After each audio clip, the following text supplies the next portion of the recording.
Insurance आणि investment कधीच एकत्र नसल्या पाहिजेत. इन्शुरन्स वेगळा पाहिजे, इन्व्हेस्टमेंट्स वेगळ्या पाहिजे. मग तुम्ही मुलींच्या शिक्षणासाठी, त्यांच्या लग्नासाठी कसे सेव्ह अप करू शकतात? सिंपल आहे, म्युच्युअल फंडमध्ये SIP सुरू करा. ओके.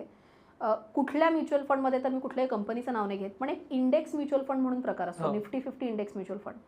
त्याच्यात जरी तुम्ही गुंतवणूक सुरू केली ना, तरी साधारण एक 12% परतावा ॲव्हरेज म्हणते मी. कधी 20% मिळेल, कधी -60 मिळेल, दरवर्षी डिफर होईल. बट एक ॲव्हरेज तुम्ही बघितलं तर एक 12% परतावा मिळतो निफ्टी 50 इंडेक्स म्युच्युअल फंडवरती.